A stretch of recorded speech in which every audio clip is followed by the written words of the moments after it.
नमस्कार श्रोते हो, इरा ब्लॉगिंग मराठीवर तुम्ही ऐकत आहात तिची फरफट ही कथा. ताई, उद्या मला जमणार नाही कामाला यायला. लेकीला घेऊन जायचं आहे तिला सासरी सोडायला. सकूने कपडे वाळत घालता घालता बिचकतच मला सांगितले. कारण आता सुट्टी मागणं म्हणजे मॅडम चिडणार. कारण या न त्या कारणाने या महिन्यात आपल्या खूप सुट्ट्या झाल्या आहेत. आता सुट्टी कशी मागायची हा प्रश्न कदाचित तिला पडला होता. आता पगारातील पैसे नक्कीच कापणार ताई, ती मनाशीच बोलत होती. इतक्यात मॅडमच्या बोलण्याने सकूच्या मनातील विचारांची लिंक तुटली. अगं पण परवाच म्हणालीस ना, नाही आता पाठवणार नाही पोरीला सासरी, खूप सासूरवास आहे. माझी लेक मला जड नाही आणि लगेचच हे काय? मॅडम सखूला म्हणाल्या. ताई, कहाणी फारच वेगळ्या थराला गेली. म्हणजे ग काय? सांगेल नंतर. अगं पण काही मदत हवी असेल तर सांग. आहेत ओळखी, करू काहीतरी. उगाच लेकीला आगीत कशाला लोटतेस? ताई म्हणून सकूने डोळ्याला पदर लावला. सखू गेली 8 वर्ष झाली माझ्याकडे काम करते. अगदी विश्वासूबाई. नवरा सफाई कामगार. 2 पोरी 1 पोरग. कमवून खातात बिचारे. कोणाच्या अध्यात ना मध्यात. गरीब आहेत पण स्वाभिमानाने राहतात. मुलंही तशीच आईवडिलांच्या कष्टाची किंमत ठेवून शिकतात. परिस्थितीशी जुळवून घेत मोठी मुलगी अनिता वयात आली. पै जमवून तिचं लग्न सखूने करून दिलं. नात्यातले स्थळ मिळाले. सगळे मानपान व्यवस्थित म्हणजेच परिस्थितीनुसार झाले. येती जाती रीत भात सणवार सखूने सगळे छान केले. मी देखील गेले होतेच की लग्नाला. मी तर म्हणाले देखील, सखू किती ग तुला हौस, सगळे करतेस. तेव्हा ती म्हणायची, ताई आपल्या लेकराची आपणच तर हौस करायची, दुसरं कोण करणार. दिवस सरत होते. मुलगी सुखाने काही दिवस सासरी नांदत होती. सखू पण भरभरून कौतुक करत होते. एके दिवशी सखू सकाळी कामावर जरा उशिराच आली. आल्यावर म्हणाली, ताई उशीर झाला बरं का आज, पण करते पटापट काम, आणि कामाला लागली. मी पण काही बोलले नाही, पण आज ती जरा काळजीत वाटतली.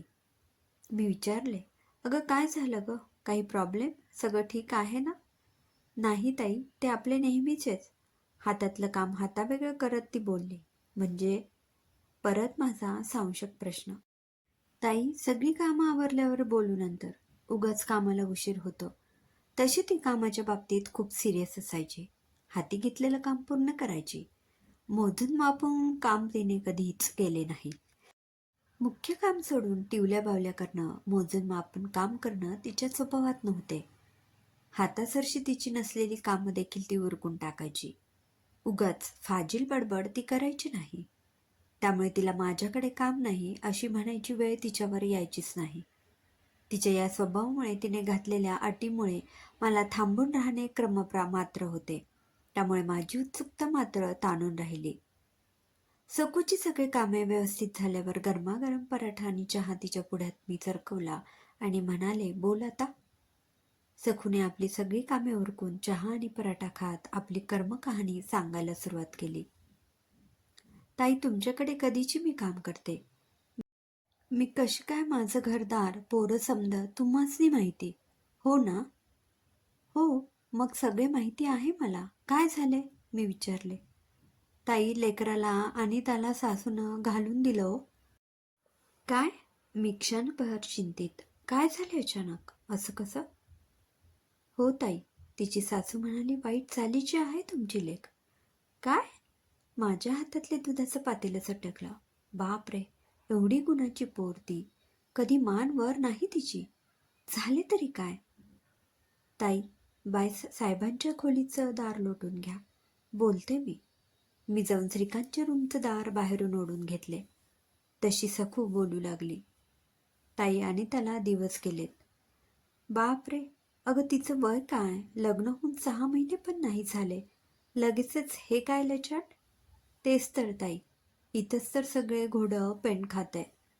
पोरीला बरं नाही, उलट्या करते, खाल्ल्याला पचत नाही म्हणून तिचा नवरा दवाखान्यात घेऊन गेला.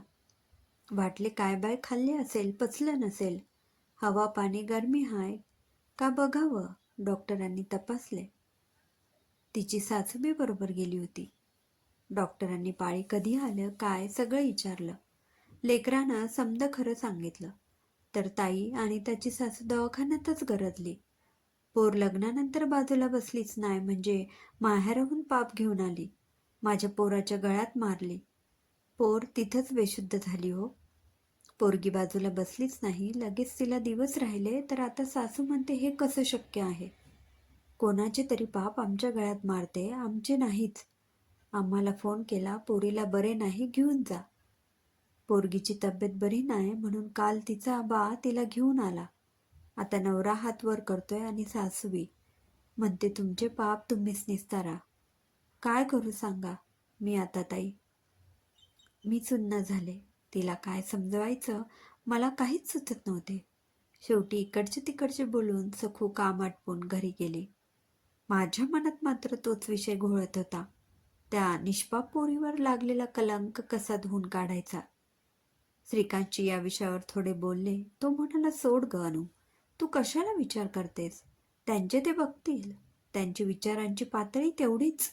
काही प्रिकॉशन वगैरे किंवा सायन्स काय असते, कशाशी खातात हे त्यांना माहीत नाही. तू काय करणार. पण मी शांत बसणारी नव्हते. दुसऱ्या दिवशी सखूला सांगितलं तुझ्या पोरीला घेऊन ये, मला तिच्याशी बोलायचंय. सखून तिच्या स्वभावानुसार सगळी कामं उरकून घरी जाऊन लेकीला घेऊन आली. अगदी निस्तेज झाली होती अनिता.